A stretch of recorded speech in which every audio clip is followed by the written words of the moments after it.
Hey guys, welcome back to the podcast. Thank you so much for tuning in today.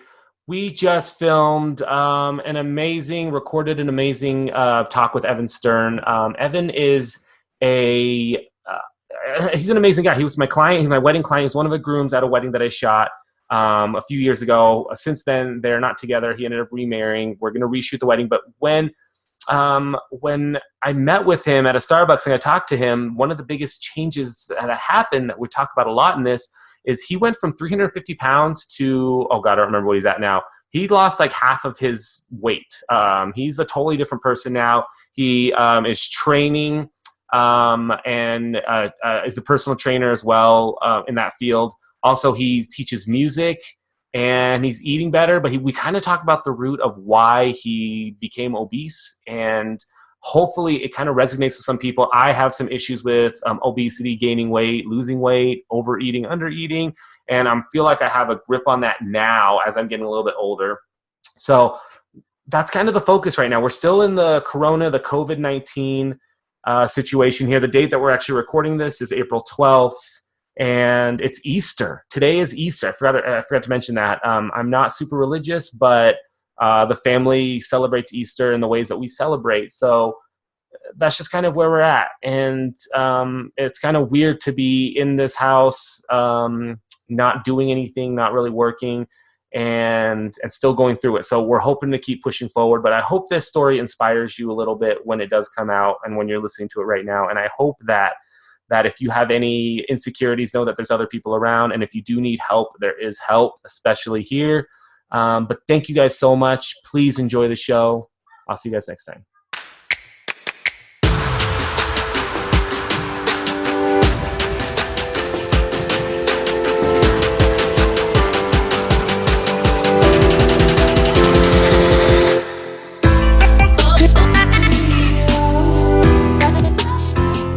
I can hear you. Yeah. How are you, man? I'm doing all right. How are you? Hanging out. Sunday, Easter. So you're getting a bunch of these, what is it? A bunch of these church ads now? Yeah. Like one conversation now, I'm like getting 75,000 church ads. It's like apparently Facebook thinks I need to be saved because I'm one of them. Right. It's, God, it's so weird, man. Like somebody posted this morning about how like it's, unconstitutional, going against our rights and all that junk. And I'm like, he's upset that he can't park his car in front of a church and then a live sermon happened with his windows up. And I'm like, is that really what you want to do? Like, you think you're going to be able to hear everything that they're going to say from your inside of your car? And it got into this huge thing. I ended up deleting it. And I was like, dude, they're not doing this because they hate Jesus. They're doing this because they're trying to save lives. And I don't get how people are weird about it. Kind of more of the mindset of I really just think that the government, I definitely agree with doing things to protect the immunocompromised, the elderly, people that are definitely predisposed to this, but I'm just of the mindset that the government sucks at everything and should be involved in nothing, including this kind of a thing, because I think in a lot of ways their idea of trying to help is making a lot of stuff worse than it needs to be. Right. And we're supposed to be a country of freedom. Right. Shouldn't it be my decision if I want to socially distance? Right. I mean, but I also do see the other side of it where we need to prevent the hospitals from being overburdened. So, social distancing. I don't mind the social distancing. My biggest thing was them being prepared. So them telling me not to work, but then not giving me a way to make money. Or I'm, like me not work, but then also, can you please talk to the mortgage companies about not making me pay my mortgage because I can't work? It's not my fault, but if I work, then I get fined. And that's kind of where I'm at with the whole thing. Like, we are not hanging out with people today. We're not doing anything. We're doing what we're supposed to do, but we're doing it to save ourselves. So that's our focus. Yeah, it's insane. It's just a weird situation. 3 weeks down the road now, I still don't have an SBA loan. I don't have unemployment. Luckily we have a little bit of savings that we can work through, but what if we didn't? Like, where are we at now? And would I be in trouble if I started doing shoots again with people that are willing to pay me to do it because I can't? And that's kind of like the whole thing about it right now. How's everything going at the studio? Well, I have been teaching lessons via Zoom. Um, Cool. I definitely miss human contact, that's for sure. I feel, which is weird because I'm one of those extroverted introverts. Like Hmm. if I'm in the capacity of my job, or whatever, or I'm in a place where I'm forced to interact with people, I can definitely do it just fine. Um, Right. but at the end of the day, I'm like, yeah, it's enough peopling for the day, and I would just be perfectly happy at home. I'm the But same way. Yeah, I think that's yeah.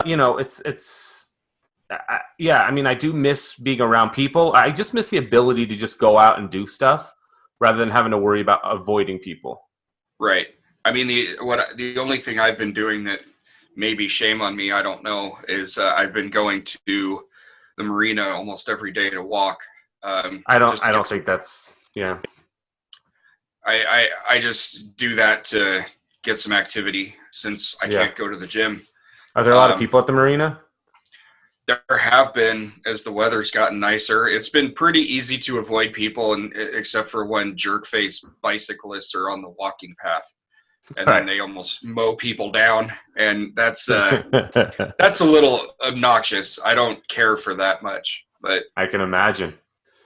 I can imagine. Well, yeah, but thank you for doing this. We're going to kind of chat about kind of all this stuff again. sure. How it's going to work? It's pretty simple. We're just doing a podcast, but it's starting with Facebook Live. So this will ultimately go to a podcast we can share and promote. It's called Raw Focus, and that's kind of my baby that I'm working on now. But my goal with everything is really just to kind of talk to you as a person, see who you are, what you're going through, and how we kind of know each other. So I don't care about cussing. I don't care about what you say, what you don't say. If there's something you don't want to talk about, more than welcome, just tell me. But I'm not going to surprise you. If there's nothing in my mind right now of what to ask, that'll surprise you. But I always give people that opportunity. Well, Um, I'll definitely say that.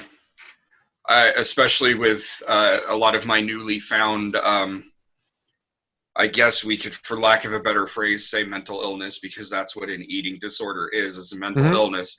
I'm very open about that kind of stuff. Good. I don't, I'm, I think because I'm definitely the type of person that likes to help people. Like even getting my certification as a personal trainer had nothing to do with me. I mean, partly had something to do with making extra money, Right. but it's mostly about, like, I want to work with people that were in the same position I was when we first met, being well Right. over 300 pounds.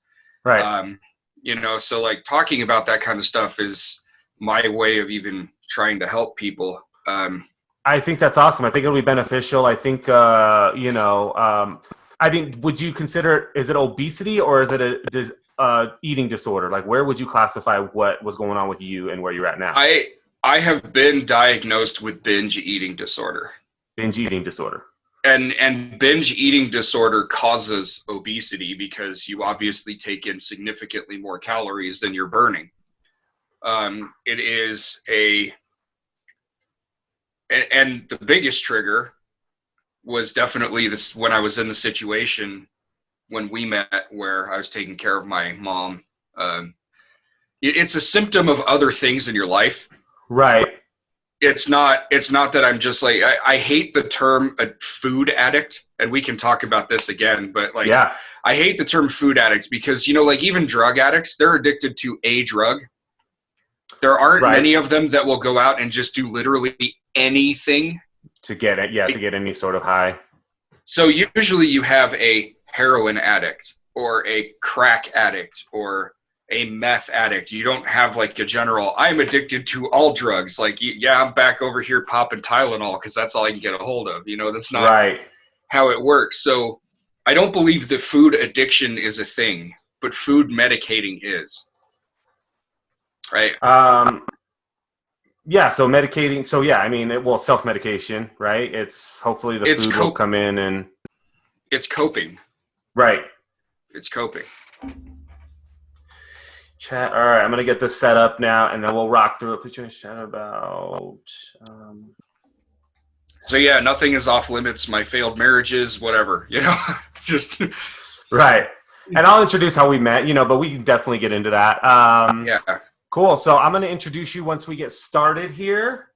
And I'll monitor comments if anything comes. We've had some good comments, some bad comments. A lot of people just kind of say hi, and they'll end up staying up on Facebook. And then you're more welcome to share that. And then when it comes out in Raw Focus in a few weeks, I'll push it out again. But we're just gonna get started.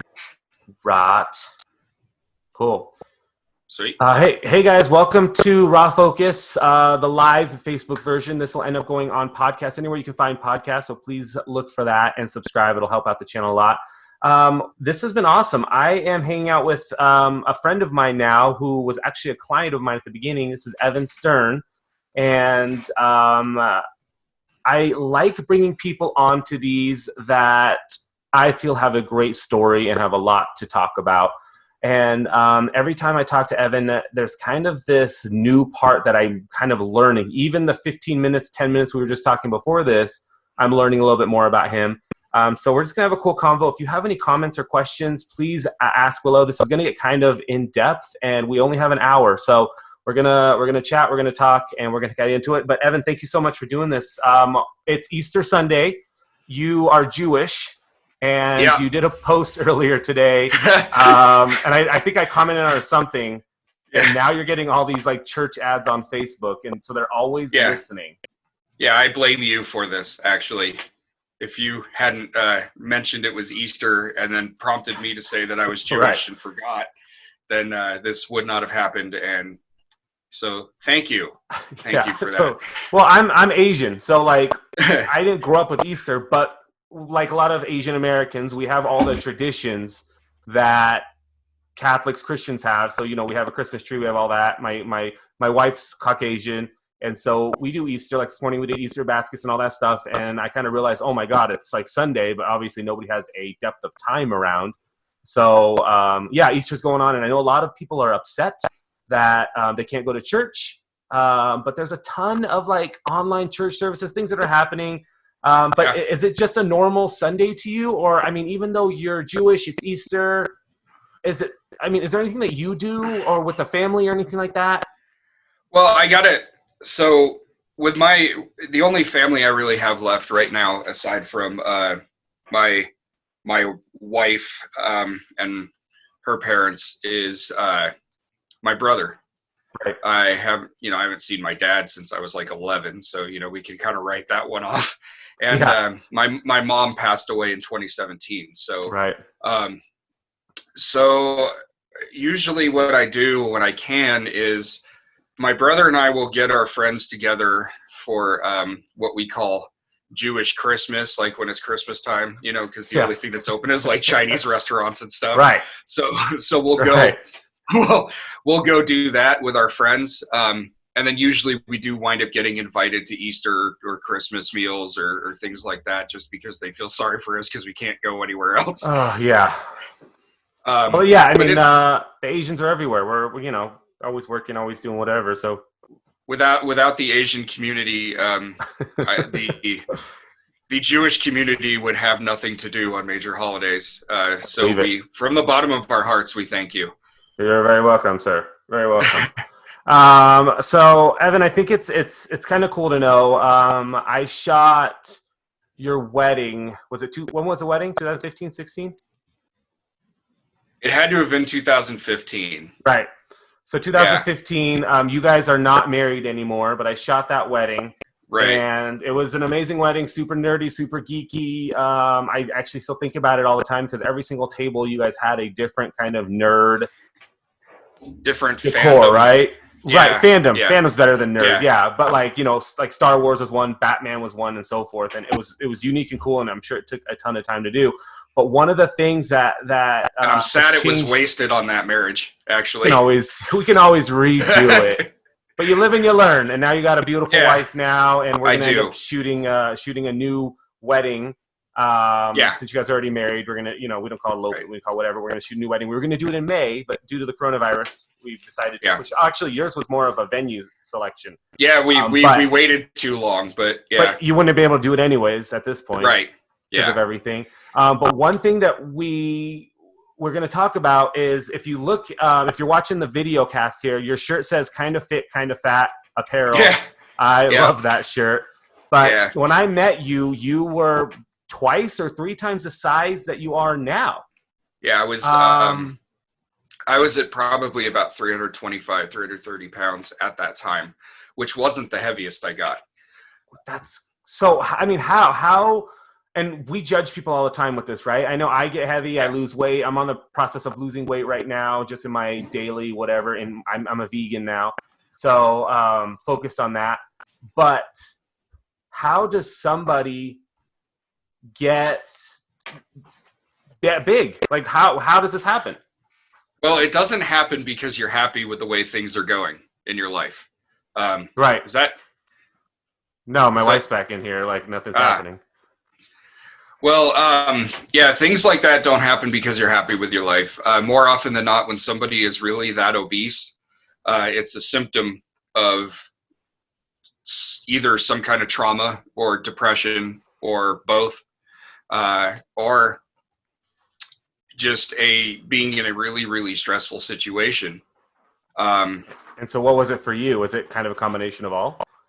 I was taking care of my mom, who had severe Parkinson's disease and dystonia, and I kind of found myself being her only caretaker. And the woman I was with at the time that we met, I don't know how to do this without talking ill of her, and that's not really my intention because I don't want to be an openly spiteful person, but right. She was not really helping me in so that you didn't situation.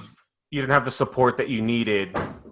I didn't have the physical support with my mother or the emotional support of the toll it takes when you take care of a loved one. And like with somebody you marry, obviously you're develop your life and you need that emotional support, or that's the person that you're relying on to. And so you're hoping that'll come. Right. I was under the impression that we were supposed to be a team. And I didn't really, unfortunately, get that. And being brutally honest, the depression that I was suffering from that time and my lifetime of having my self-esteem and self-confidence just completely battered into the ground made it so that I just basically latched on to the first person that I thought liked me. Right. And it kind of like deep down knew that I was getting myself into a situation with my last one that was probably going to end badly for me.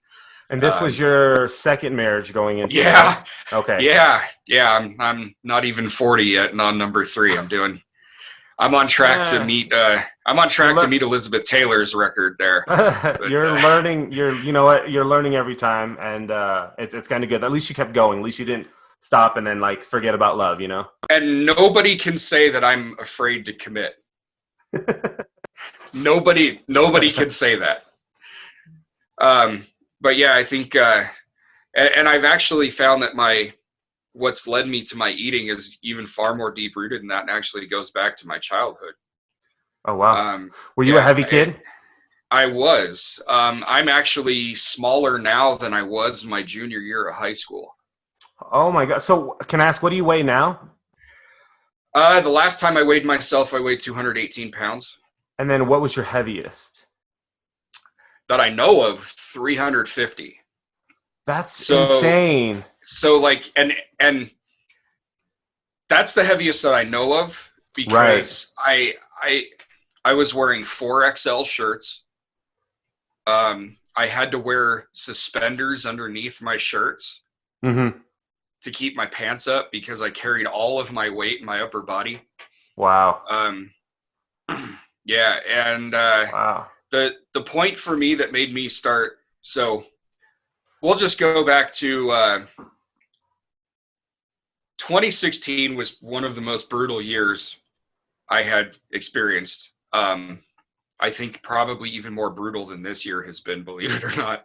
Wow. I had finally, my mom kept ODing on her Parkinson's medication. And finally, she did it so bad it sent her into kidney failure, severe dehydration. We had to check her into the hospital. And she wound up in like a step down from intensive care for a week.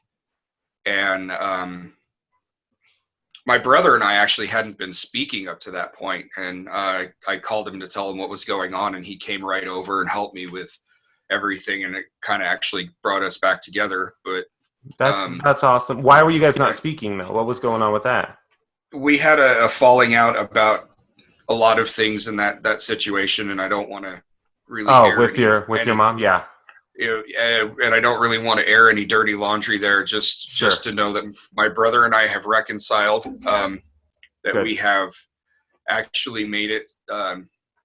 We worked out what the issues were, and then moving forward, we figured out what our roles needed to be for the care of our mom. So I hear this. I hear this a lot, and I hear this a lot with siblings. And I was talking to somebody who lives here. And her parents are in Ireland, and something's going on with her parents there. And so, it's all those things where we want to do the best we can to support our family, and we all feel we should have a role, but sometimes we feel like we're doing more or less than the other person, and then it kind of pushes away. Yeah. So, but we had that going on, and then my mother spent a month in a nursing home for occupational rehab. So just to get her mobility back up and everything after her stint in the hospital. So it wasn't anything major. And she agreed to go into assisted living. And what I was not expecting was the guilt. The guilt that comes, I was not expecting to get absolutely lambasted with the guilt of having put my mom in a home, in an assisted living home, and then also simultaneously feeling the guilt of not having done it sooner. Right. Like I felt like I failed in every way because I should have tried to get her to go into assisted living sooner, but I feel like I failed because I couldn't take care of her anymore. And it was just this which is huge kind of emotional. Yeah. It's opposite of the Asian culture, our culture, because we don't do assisted living for anybody. I remember growing up, my grandma lived with us. When your parents get older, they live with you. And for us to put in assisted living, if that were to happen, it's a huge no-no, or it's a huge you failed within the family. So you were you were on the opposite side, but you were doing both. So you were upset that you thought you failed, that you had to put her in assisted living, but also you should have done it sooner because you felt like you weren't giving her the care that you were supposed to give her. I knew that I was ill-equipped to handle her. I mean, at the end of the day, when you have somebody that's like, okay, so my mom had a stimulator installed in her brain to try to help regulate her Parkinson's symptoms. Her case was so severe and progressed so aggressively that the doctors literally did not know what to do with her. Normally, Parkinson's just causes some slowing down, some mild tremors, and is annoying. Yeah. But this was just absolutely terrible. Like the way they installed the brain stimulator on her was experimental because of how severe her case was. Like it was, oh my God, it was crazy. So, so I put her in the home, and a month after, right after we'd moved out of the house we were in, my ex-wife and I were in an apartment, and I remember coming home from work one day and just sitting there staring at the TV. And just staring at the TV. It wasn't even on. I was just sitting on the couch staring at the TV. And that was just like my whole mindset. I was just so numb to everything and so shut down. And I unfortunately was not getting the emotional support that I really needed at home. And my mom, in one of her more lucid moments, was kind enough to pay for me to go to Washington to visit my best friend. You met him at the wedding. He was Matt. He was my best man. Yep. And he lives in Tacoma now. And she paid for me to go up there and visit him. I was just supposed to get a vacation, like actually get a vacation. Right. And my ex started divorcing me through text messages while I was there. Oh, I mean, yeah, I don't know. I've never been in a situation. I've never broken up with someone via text, but I mean, like, was it full on like using the word divorce, or was it just like leading up to it? It was leading up to it. It didn't happen until I got home, but she still refused to talk to me to my face, so everything was still through text message. God, that's insane. Okay, oh my God. Yeah, so like fast forward. So fast forward to this, because I'm really interested in, I mean, we all have our negatives, and yours seems to pile up. And I gotta say this too, because I want to be fair here. Sure. There are two sides to every story. Of course. There are. And I cannot imagine that in any stretch of the imagination, while taking care of a sick mother that lived with me, that I was anything close to as attentive as a husband should be. I agree. I cannot say I'm angry about that situation because of the way it was handled. Right. I am not angry about the result because I don't know that anybody would want to stay with somebody that was just being in the middle not of fully that kind there. of Yeah. Well, and you guys were theoretically newlyweds at the time as well. Yeah, we made it a whole 8 months. Right. So that definitely put a toll on you guys. And I always say everything happens for a reason, and we just got to find that reason. Well, if it hadn't happened, I wouldn't have found. Of course. The woman I am with now. Right. Yeah. She's absolutely amazing, and I love that, man. She's at home sleeping right now. She's one of them hospital workers. Oh, frontliners, huh? Yeah, she's a CNA at Renown, and cool. She works the night shift, and she works very, very hard. And so I decided to come to my music studio for this so that I wouldn't wake her up because she's sleeping right now.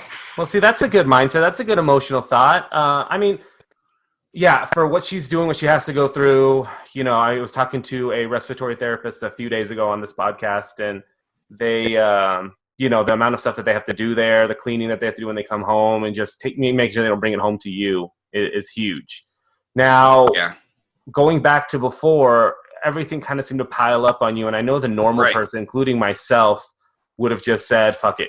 Like, I am cool. Like, I'm just going to do what I'm going to do and not do anything. I mean, I'm 36 now, and I've, recently just started to change my ways and get out of stubbornness, eat better, work out better. I've always worked out, but never to the point where, like, I feel like anything's really happening, just where I can maintain, like, a physique. What did it take for you to actually make that change or to actually do it? So from the time that I separated until the time that I met the woman I'm with now, I call that the dark times. Okay. I was lucky enough to the boss lady at the music school that I teach at had an which is where is it still here? House. Yeah, the ARIA School of Music and Art. It is a 501c3 nonprofit corporation. We actually not only teach lessons to those who can pay for them, but we raise money to have lessons to give lessons to children that come from families that cannot afford lessons. We also make sure raise money. Yeah, we raise money, and we also accept donations of instruments as well, so that we can get instruments for these kids to use while they take lessons. Awesome, and I'll come back. I'll come back to this too, so we can talk about sure because you're teaching Zoom lessons right now. You're pushing everything. Yeah, so you're doing as much as you can. Yeah, so during the dark times, I was living in this little apartment in my boss lady's house, and I have to say I was very grateful to her entire family for taking me in like that, because I had no idea where I was going to go. Right. And I lived in this little apartment, and my stuff just wound up encroaching on literally everything. Like, it just became messier and messier because my apartment was the reflection of the way that I felt on the inside. Right. And I ate to make myself numb. I went to teach lessons and then went home, stuffed my face full of food to try to make the pain go away, and played video games and watched TV. And that's all I did. So what was your go-to food? Like, what were you eating, or did it even matter? Pizza rolls, man. Oh, yeah? Pizza rolls. Do you still eat those to this day? I tried one about a year and a half ago, Right. And my first reaction when I tried it was, how the fuck did I ever eat these things? Isn't that weird? Yeah, isn't that so weird? For me, it's candy bars. Like I remember like between shoots, I would go to the store or go to the, like get gas or whatever, get like a water, but I'll get a candy bar. And I think like a month and a half ago, I had a candy bar, and I was like, this isn't as good as I remember. Like in my mind, it was way better, and I would fantasize about eating it, and then I would eat it, and I'm like, that's not cool. So you're sitting on the couch, you're playing video games, you're eating pizza rolls. Pizza rolls. A lot of frozen dinners and stuff like that. Let me tell you this. To give you an idea of the amount that I was eating, I ate over 100 pizza rolls in one sitting. How many boxes is that? That's like the Costco size box. That's insane, which is meant for like 20 people. Family for weeks. Right. A serving size of those is like 7. Yeah. I ate an entire box, like over 100. I had 2 bags, and I ate an entire one of them and almost the second one. And I just kept filling up the plate, making more, filling up the plate, making more. And I was eating so much that like it actually made me violently ill. Good. And as it should. As it should, yeah. So the turning point for me is when I had a digital scale, and I decided I was going to weigh myself. Okay. And I stepped on the scale, and it said 350.0. Now, there was this brief moment where I wasn't sure if that's actually how much I weighed, or if that's as high as the scale went. Right. And I kid you not, it was terrifying. I was 30, 35, 34 at the time. 33 or 34, something like. No, it was 2017. Anyway, approaching my mid-30s. We'll go with that. And the thought immediately popped in my head: you're not going to live until you're not going to live to 40. God. I mean, breathing hard. I couldn't put my belt on. I had to put my belt on my pants before I put my pants on. I couldn't reach behind me to get to the back belt loops. I couldn't. Just, normal stuff that we all take for granted. Walk. Did you know that it's actually normal to be able to breathe while you clip your toenails? So, I mean, yes, that should be normal. And I remember as 6 months ago, I couldn't do it. I found that out 2 years ago, that you can actually breathe and clip your toenails at the same time. Yeah, because you would go down and then you'd be like holding your breath for a sec because you couldn't like do a full breath. That's kind of my barometer too. So I did what I've done through small changes. Okay. I decided I was just going to not change what I was eating, but I would eat less. That's the first change. Cool. So when you're 350 pounds, your BMR, your base metabolic rate, the amount of calories that your body needs to just keep yourself alive is way higher. So right, and there's actual calculation for that, right? I mean, you can actually get that calculated. Right. There is, yeah. And I, just by eating less, I started to lose a little bit of weight. So August of 2017, the beginning of September of 2017, I met this girl who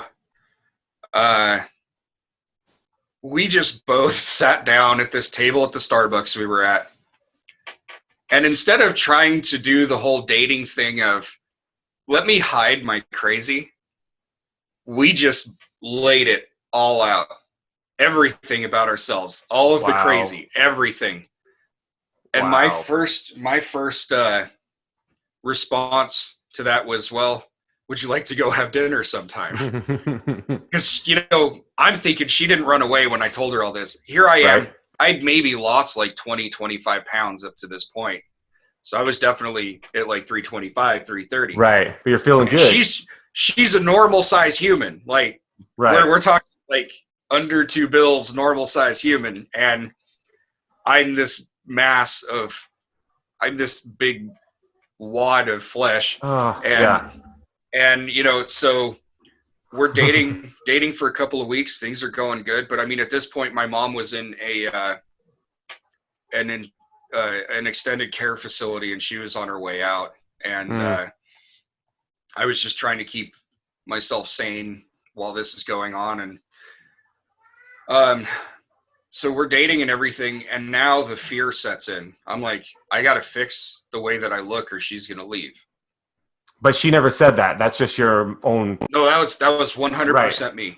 And your own insecurities. You feel like if you don't get fit, you don't look sexy, or you don't look like the other guys, then she's going to bail because she's going to realize it.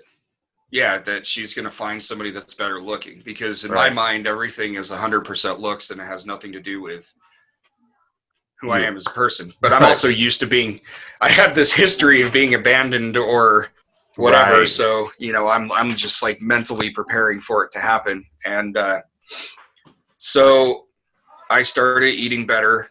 I got on a certain meal plan that starts with 2 W's that what is that? What is that? You know what I'm talking about. I don't. I'll look it up. If you want to mention that's cool. I'll look it up. It's Weight Watchers. I was doing Weight Watchers. What's wrong with Weight Watchers? Is there a taboo? So I don't know that. Is there a taboo against Weight Watchers, or is it? Let me put it to you this way: the way that Weight Watchers works is that you get points. Okay. Okay. For everything you get is a certain amount of points. Right. Not everything. See, fruits and vegetables are 0 points. Oh. And now they've made it so that eggs and chicken breast are 0 points. Oh. Let me tell you something that you can do on Weight Watchers. What I did is I ate nothing but fruits and vegetables all day. Right. And then at the end of the day, I had enough points to go destroy McDonald's. Oh, yeah. And yet I was still supposed to be losing weight. I could figure out, even if all you do is eat chicken, eggs, and fruits and vegetables, I could show you a way that staying under your points on Weight Watchers, you could eat over 6,000 calories in a day. Well, I mean, you can eat an egg is 100 calories each? They're about 75 calories a piece. Yeah, but the cholesterol on them, if you eat the yolk, is so high. So, yeah, if you ate a bunch of eggs all day, even though they said 0 points, you're still doing something to your body. My mom was on Jenny Craig. I don't know if that's still a thing. I don't think if it is, I don't know. Like, right, my mom did that for a while too. Yeah, right. But she would lose some weight and then she would gain weight. So like I get my weight insecurities from my mom because I remember, pictures, she would just look glam and awesome. And then other times she would just talk about her weight all the time, and she would have these Jenny Craig meals that she would have to buy and take home. They'd go to meetings. But ultimately it never worked for her in the end. So I think that's Weight Watchers kind of thing. But did it help at all? I mean, did the beginnings of Weight Watchers at least help you lose weight or stay in focus? Well, at first, the problem is that when you have a disorder, like when you have this disordered relationship with food, your brain becomes very creative at finding ways to trick you into getting out of healthier habits. So my brain would stress me out if I had to log a dinner. Like if I went out to dinner with somebody and I had to log it because, got to calculate those points, right? Yeah. So I would freak out and get stressed out over putting into an app what I ate. Right. Tracking everything. And then sometimes you might not put everything in because you're seeing how high the points are getting. Right. And that kind of made it not work. And then, so it was the end of February 2018 when I actually started working out. And the owner of the gym that I was going to, when he found out I was on Weight Watchers, he made an interesting grimace on his face. Right. Pulled me into his office and wrote me an actual meal plan. Okay. So now I can see the only bad thing I see, like as a I don't understand Weight Watchers. The only bad thing I can really see is that do they promote exercise and working out, or is it more about just diet only? They promote exercise and working out, but let me tell you what the actual worst part of Weight Watchers is. Right. Everything is about the number on the scale. Right, which is super unhealthy. there are so many metrics that you need to pay attention to. Well, not so many, but there's really there's other metrics. Your body composition is far more important. So two men at 5'10", right, could be healthy at two completely different weights. Right. Muscle they mass. Could be healthy. Right. And you know, a lot of times people talk about your BMI and stuff like that. I think at this point, I would qualify as overweight. I'm at about 28% body fat. Right. Healthy is about 20% or under. I qualify as overweight, I would think. So, but because of my BMI, I am still obese. Right. I am 24% body fat right now. To my last reading, I'm considered obese. So looking at, the numbers and like, hey, if you're this, this, and this, you're obese. You got to get to the normal range. Well, if I put my thing in and if I stand next to somebody, hopefully they say, Jeremy, you're not obese. But if I give the numbers to a doctor, they're going to say, no, Jeremy, you're actually considered obese. And then in my mind, I'm going like, holy crap. Like, well, doctors don't really do much when it comes to nutrition. Like anytime I would go to a doctor for help with my weight, mm-hmm. I was told, well, you should just eat less. Right. And I'm like, stop eating chocolate and you won't get acne. Why didn't I think of that? Right. Could it maybe be that I have some kind of psychological compulsion to eat and it's not got anything to do with... So what are you focusing on, like, as far as... So, like, right now I'm heavily into... I consider myself a vegan, everything, but, like, I'll wear leather. I don't care, food-wise. So I'm eating way more than I've eaten ever in my entire life, but I'm gaining more muscle, losing weight. So it's kind of a weird thing for my psychological thing to go. What are you eating now that you feel like, because I know you're working out way more than you ever have, right? Probably in your entire life. Yeah, that's for sure. What is it that you're eating? What is it that the taboos of like, oh, I thought I could never eat this, but I'm actually eating this and I'm not dying. Tell me about that. When I'm actually on track and having proper meals and snacks, I eat a lot of egg whites. I am a fan of the liquid egg whites from Costco. Yeah, the little ones. Oh yeah, I got a whole bunch. Actually, my breakfast every day has pretty much just been I take some spinach and cook it up. Yeah. Put the equivalent of 4 liquid egg whites, and I put 1 whole egg in there. Right. That's my breakfast. I got some I got some vegetable. I had eggs. And there are some good fats and good cholesterol in egg yolk. So, by having one in there, throw that in. Right, it's moderation, right? I don't eat eggs anymore absolutely. Or egg whites, but I do remember that was like my thing, egg whites and chicken. Like, I loved it all the time. Yeah, I'm so tired of chicken. I'm so tired of chicken. I'm so tired of chicken. Right. But I do eat a lot of chicken. Ground turkey. I will have steak. I just, keep it to the rule of, size of your a deck of cards, right? Something like that. Size of palm, right. Like I actually, and this is probably really disordered of me, but I do a lot of weighing of my proteins because I want to keep. I don't think it's bad. Yeah. I mean, but do you think you can guess it now? Like, since you've been doing it weighing it for a while? I don't try. Right. I weigh it.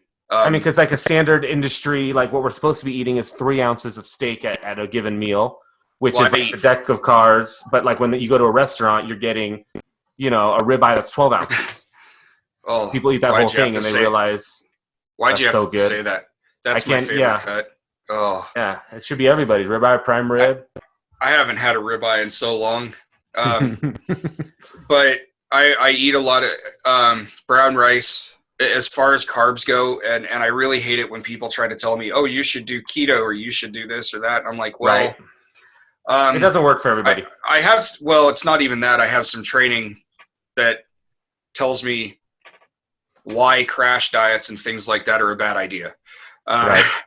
But I as long as I stick to things like sweet potatoes and brown rice for my carbs, and obviously fibrous vegetables. I eat a lot of broccoli. I eat a lot of asparagus. stuff like that, just because it adds a lot of bulk Right. to my meal, Cleans so that out I your can feel, system. Right. and then you feel full because that stuff fills you up. Right. But I still wrestle daily with my compulsions to eat. Anytime, especially when I get stressed. 2 times this week, I almost ordered pizza for myself, and then actually had to close the web browser like right as I was about to enter my credit card info. Oh, that's tough. But good job, man. That's And I mean, Yeah, moderation's the key. But yeah, I don't. And my progress is essentially just stalled at this point because of this disordered relationship with food that I have. When I get stressed, I still turn to food. It's the only coping mechanism that I know. right. And it's a very sad thing. I think there's a lot of stigma put on people that have eating disorders. You know, anorexic girls get made fun of for being anorexic.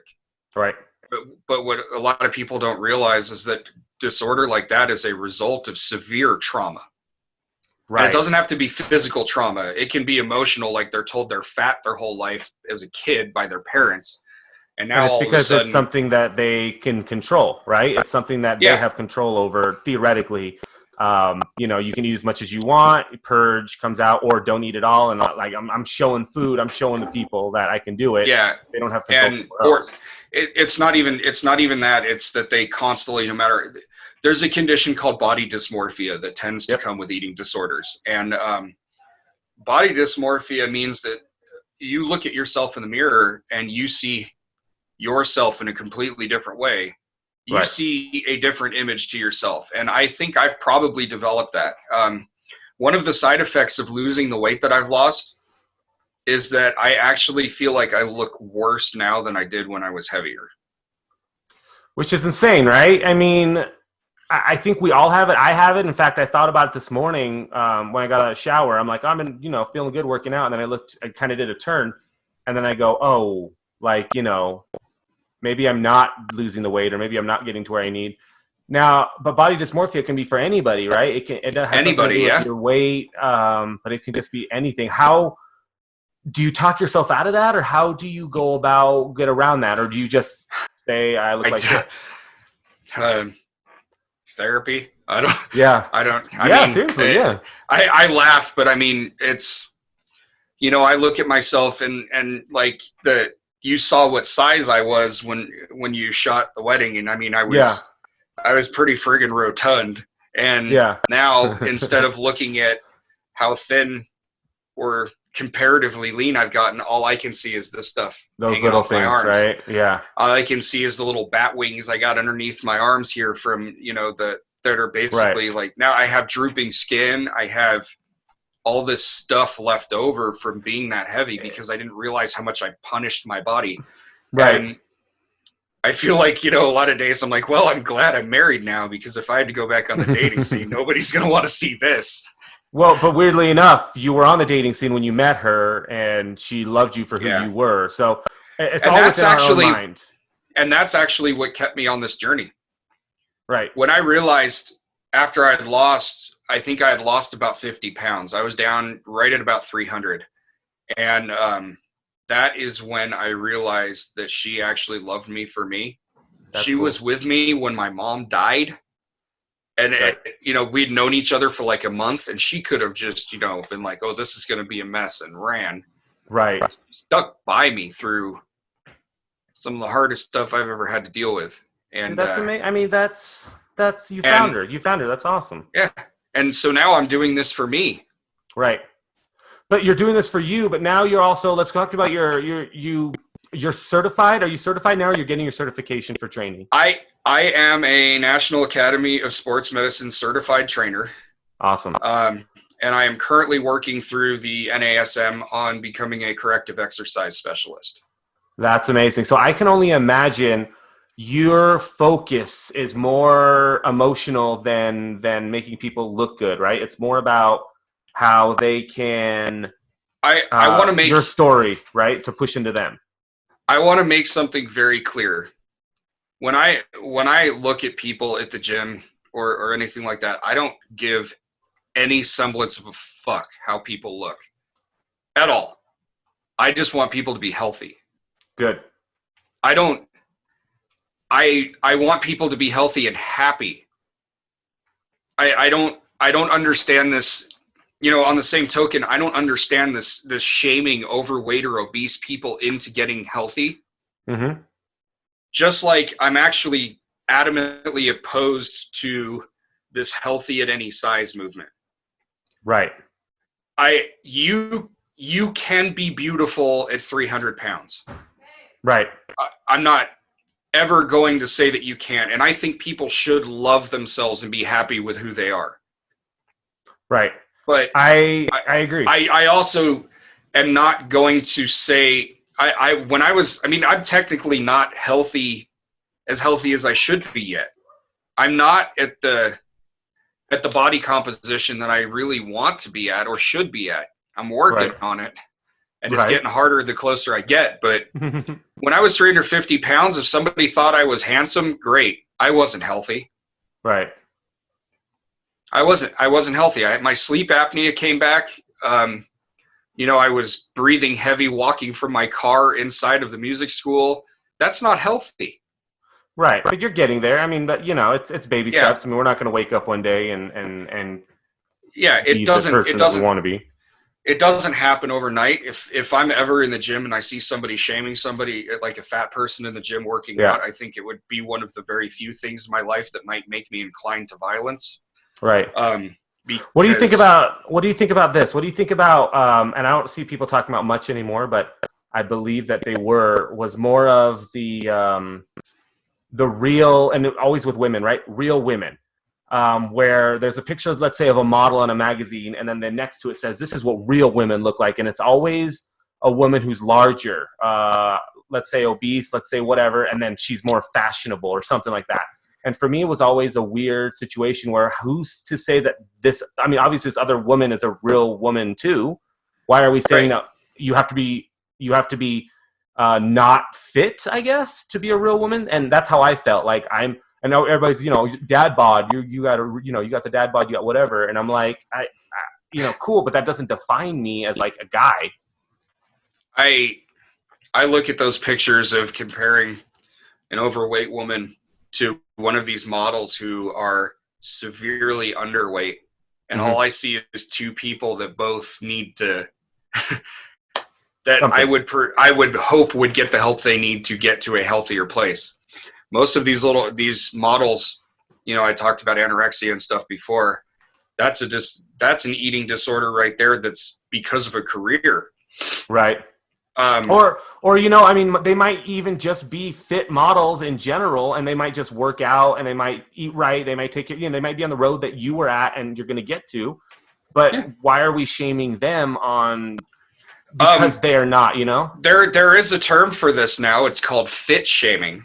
Oh, fit shaming. Nice. Fit shaming. Yes. It is anytime you see somebody called a meathead just for working out. Right. Oh, bro, you're at the gym 3 hours a day. Like, who cares? It happened to me. It's happened to me in a very weird way.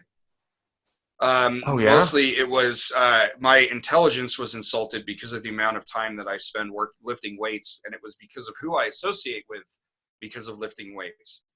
Interesting. When I got my certification, I had to study everything from basic nutrition to human anatomy to human movement science to business to all kinds of things. The number of people that passed the test that I passed on the first try is about 60%. A lot of people failed this test on their first try. Oh, wow. And you cannot be a moron and do this stuff. Fitness people, especially like a lot of these bodybuilders and stuff, are very aware of nutrition, are very aware of the science behind what they're doing. Yes, there is bro science out there. Yes, there is a stereotype of gym rats for a good reason, and you can go into any gym and find them. Right. But they are the vast minority of people that are in a gym. Right. A vast minority. I don't I don't I don't personally see any reason to shame people for actually caring enough to work on themselves. Yeah, I agree. I mean, it's just weird. It's one of those like mindsets that I had on the side. So we have about 10, 15 minutes here. Look, I feel like you're doing great. I mean, just even talking to you, we met at Starbucks a few weeks ago. Right. Your energy, because before when I met you, I wasn't really talking to you. I was more talking to the woman you were going to marry at the time. Right. And you were just kind of in the background. And what I'm noticing now is you're very in the foreground, right? You're taking control of conversations. And I don't know if that's the weight loss. I don't know if it's a new support system that you have with your current wife, but something's changing for the better. And I think that's inspiring to a lot of people. It's everything. And I got to say, it feels really, really weird to be told that I'm inspiring anybody. Right. Really? It feels really weird because I feel like, and I said this in a video I posted on Facebook a little while ago, but I feel like allowing myself to get as heavy as I did was probably one of the biggest failures I've ever made in my life. Wow. And when I'm told that I'm inspiring, I feel like I shouldn't be inspiring. I should be a warning. I should be a warning for how much work that it actually takes to turn it around when you've let yourself go that far. Mm-hmm. I mean, if I can, and also there's a lot of this that I still don't have a very high opinion of myself about a lot of things. So, right. When somebody says I'm inspiring or anything like that, my brain immediately just goes, why? Right. But I mean, somebody's going to watch this, listen to this, and they're going to be at the 350 weight, right? They're going to be at 250. They're going to be at whatever. And they're going to be like, oh my God, I'm going through a lot of the same things. And that's what we want to kind of push forward is we're not stuck at anything. We're not stuck. No. We have a short life to live and it could transfer. And theoretically, 2 or 3 years, you're able to change the person you are. And I love that. One thing that we haven't touched. Oh, go ahead.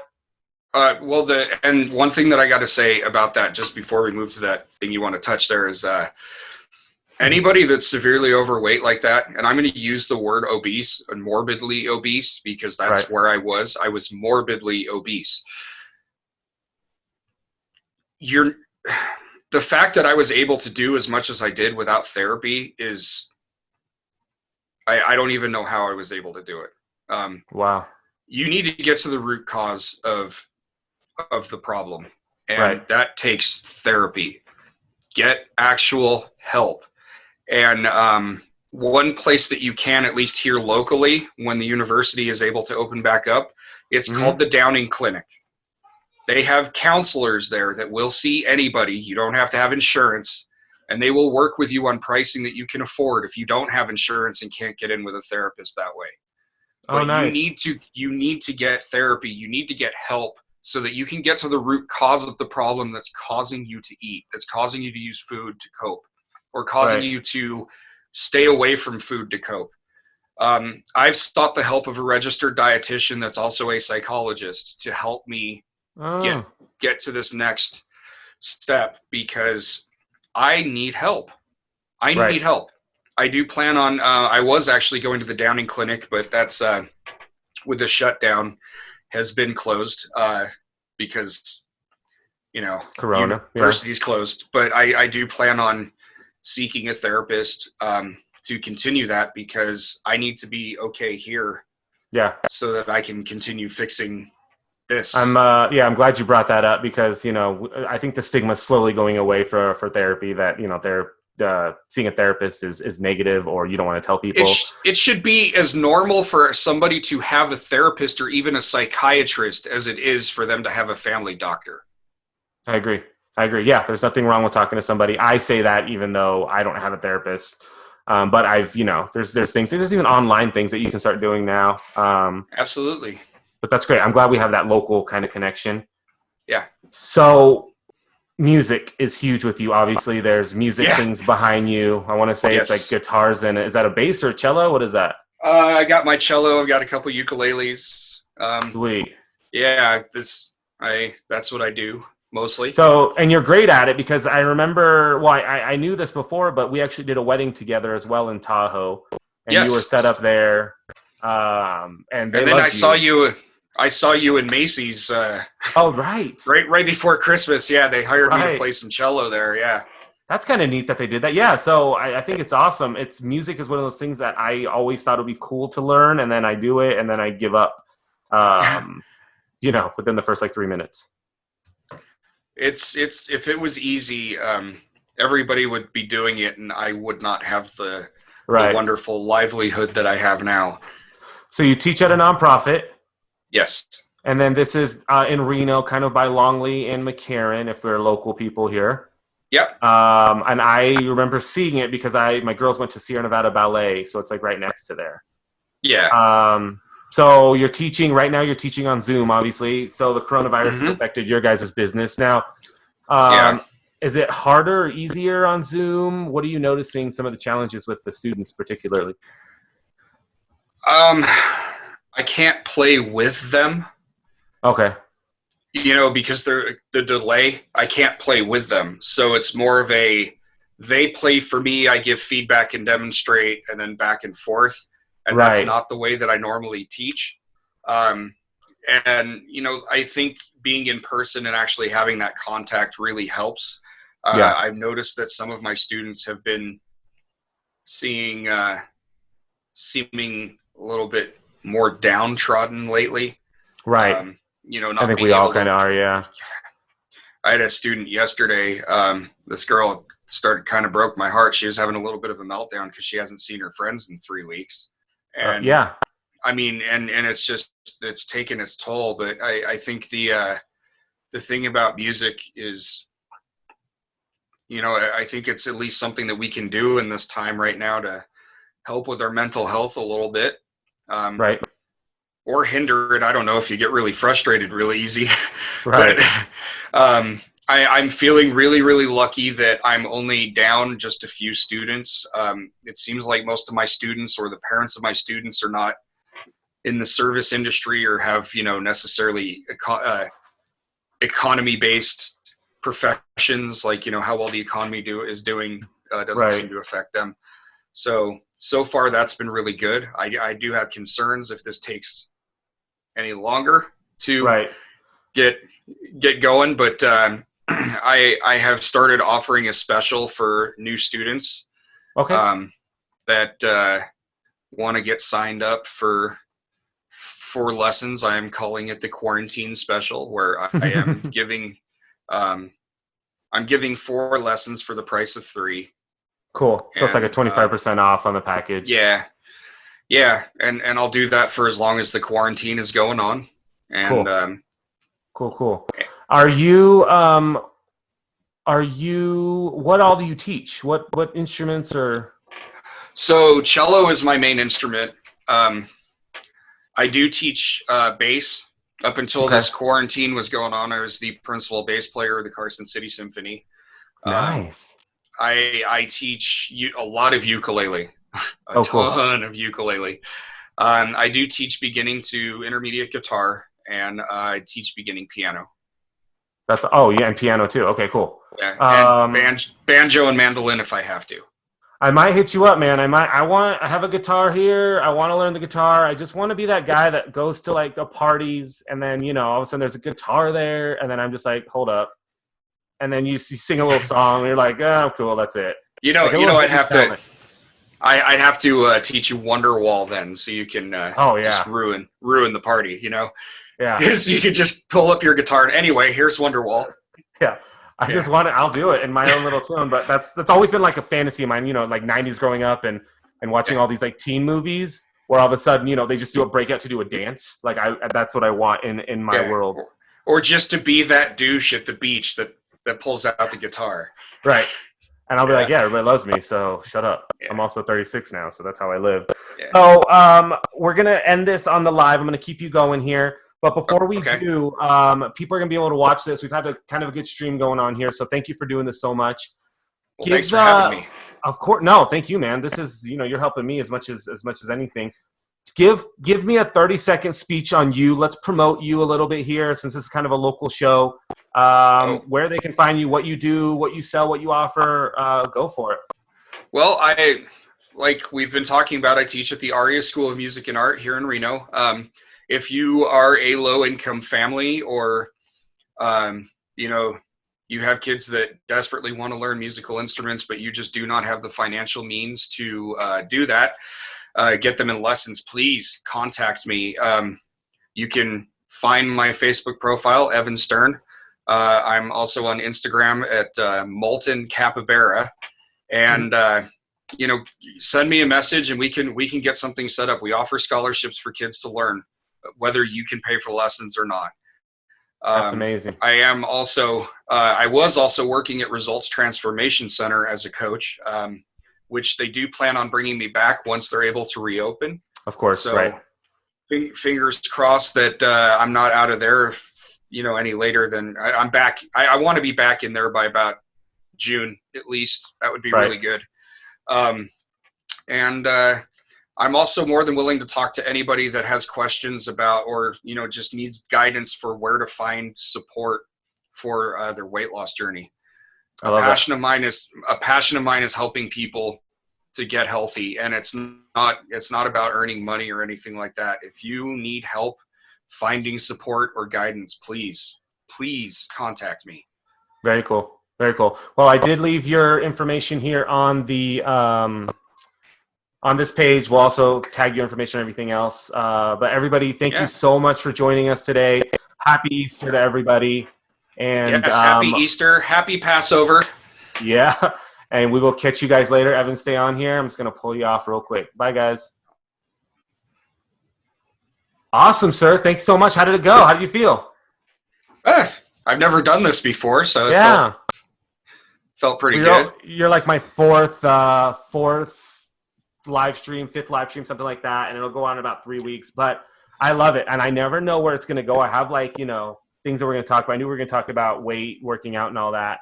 But it definitely, like I said, it's inspiring to a lot of people to hear what you've gone through, what you're going through, and how you're kind of working everything out. So I appreciate that insight.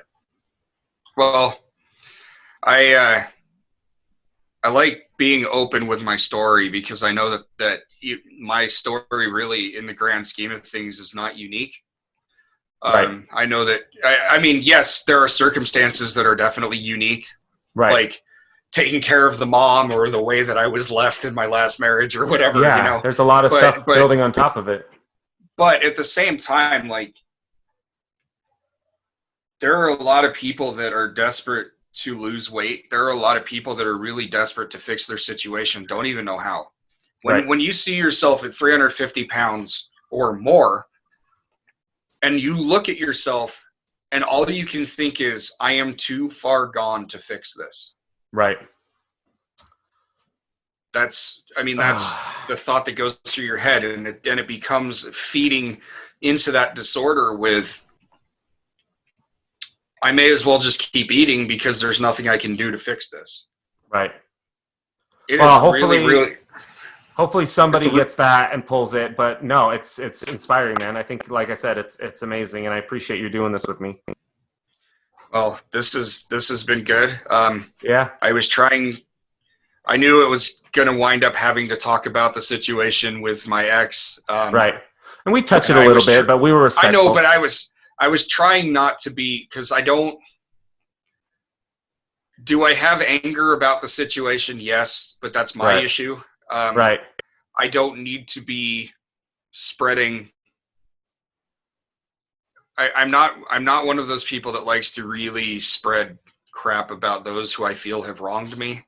Right. And I didn't want to come across that way, and I hope I didn't. No, not at all. Like, it wasn't meant. You're super respectful. You did awesome, man. Like, when you listen to it back, you're not going to see that at all. All right, I'm gonna cut you off. I'm gonna let you go so that you can enjoy Easter. Hey, the wife and I are gonna be we're gonna be reorganizing some things in the house. We might do a little clubbing. We might go down to Club Winco. Nice. And Get your mask. Hey, I don't know why this is, but up until this whole coronavirus thing, like, every time I went to Winco, there was always somebody there shopping dressed like they were going clubbing. Oh, really? Yeah, I don't get it. Yeah. Mostly the South Reno one. But Yeah, maybe that's their outing for the day, normally. yeah, but and then I think it's one of my good friend's birthdays today, so Oh, cool. we're gonna be doing a trivia thing through Zoom. Oh, Like all of our awesome. friends are gonna Right. do that through Zoom and get together and try to do a trivia thing just so that we can have a squad hangout without Right. actually, hanging out, because Yeah. even though we think this reaction to this coronavirus thing is a little overblown, we're still taking it seriously. Just do what you can, right? Yeah. We'll get through it. In a month from now, it'll all be over. Yeah. Here's Hopefully. hoping. Yeah. Yeah. Awesome, buddy. All right. Well, you enjoy your day, and I'll let you end the meeting. So I'm going to record your intro, but thank you. I appreciate this so much. All right. Thanks for having me, Jeremy. We'll talk soon, especially when the wife and I find a venue for our thing and get a date set up. Yeah. I'll be ready, buddy. All right, man. We'll talk to you later. All right, man. Later.